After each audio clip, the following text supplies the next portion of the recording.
Om Swastiastu, Assalamualaikum warahmatullahi wabarakatuh, Shalom, Namo Buddhaya, dan salam sejahtera untuk kita semua. Sebelumnya, perkenalkan saya Pujana Shanti dengan NIM 2409511096. Pada kesempatan hari ini, saya akan membuat video guna untuk menyelesaikan tugas ilmu penyakit bakteri dan jamur Case-Based Learning 1 dengan topik Streptococcus dan judul Streptococcus, the Silent Killer in Pig Farms. Baik, langsung saja kita mulai. Pertama yaitu latar belakang.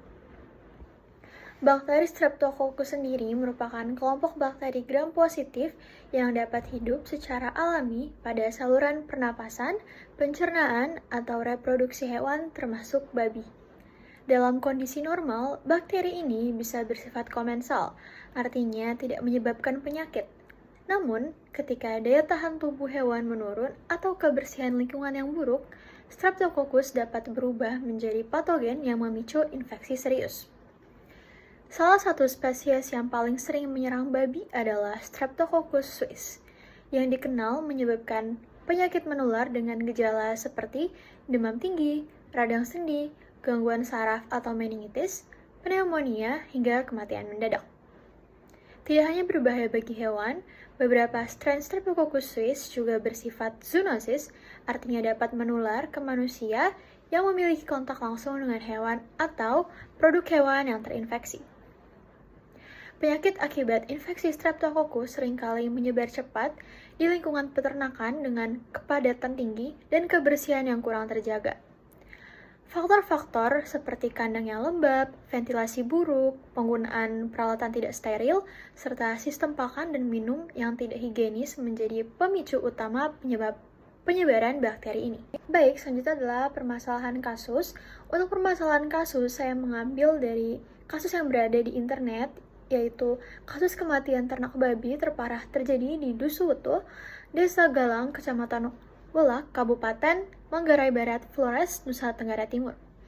Peternakan babi memiliki peran penting bagi masyarakat Nusa Tenggara Timur, baik sebagai sumber ekonomi maupun bagian dari budaya dan adat istiadat setempat.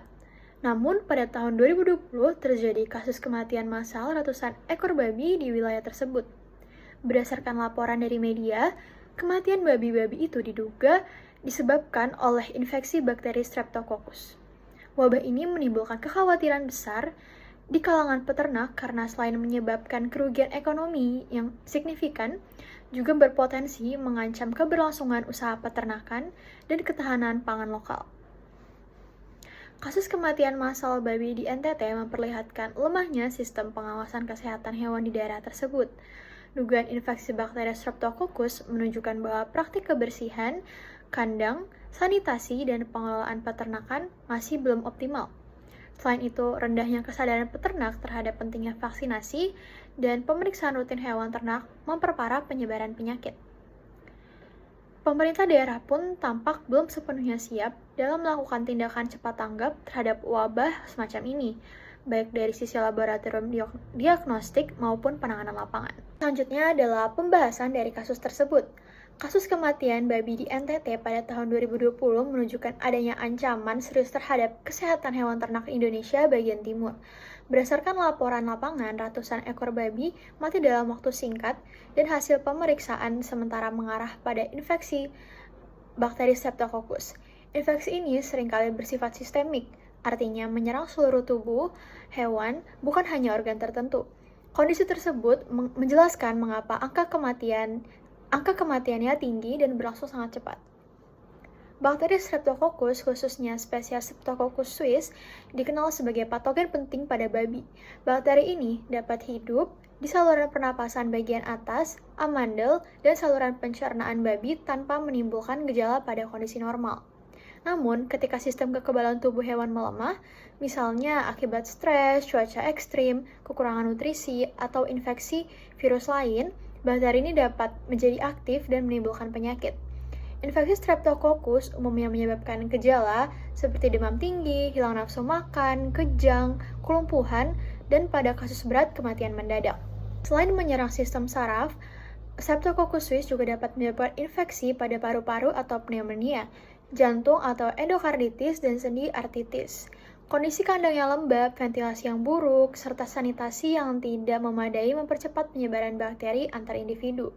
Dalam konteks peternakan di NTT, sebagian besar peternak masih menggunakan sistem pemeliharaan tradisional dengan kebersihan kandang yang belum terstandar. Kotoran dan sisa pakan seringkali menumpuk tanpa pengelolaan yang baik, menjadi media pertumbuhan bagi berbagai bakteri patogen, termasuk Streptococcus. Faktor penyebaran juga diperparah oleh mobilitas ternak antar wilayah yang tidak diawasi secara ketat. Ternak babi seringkali dipindahkan atau dijual tanpa melalui pemeriksaan kesehatan atau karantina. Hal ini memungkinkan bakteri berpindah dari satu kelompok ternak ke kelompok lain dengan cepat.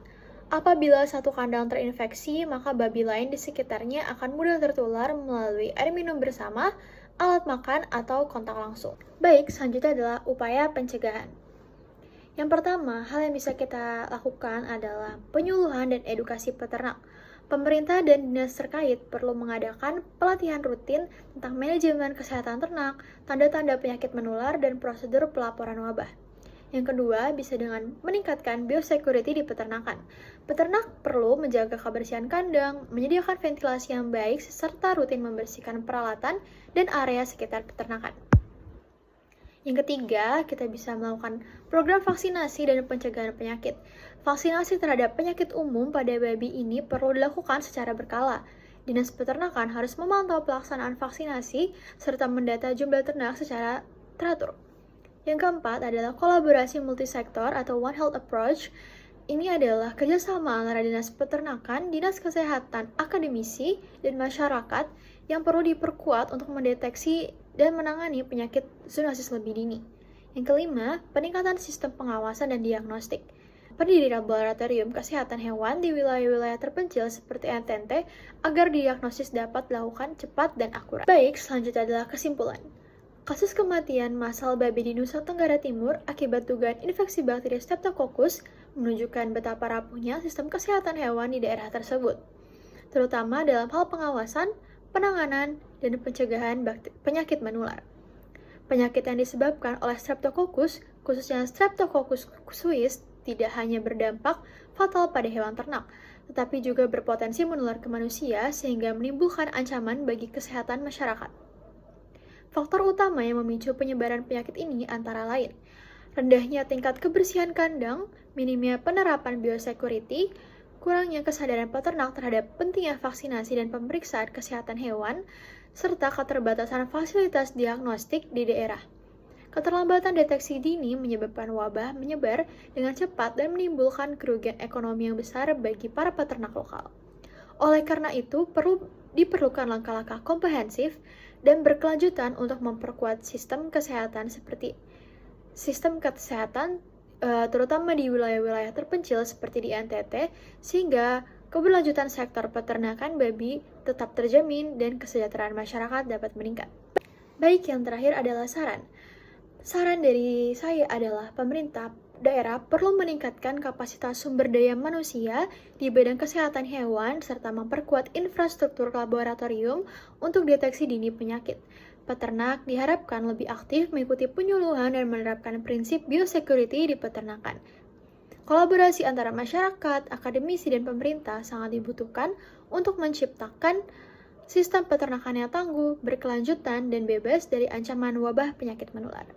Baik, sekian untuk pemaparan materi mengenai Streptococcus. Mohon maaf bila ada kekurangan. Sekian, terima kasih.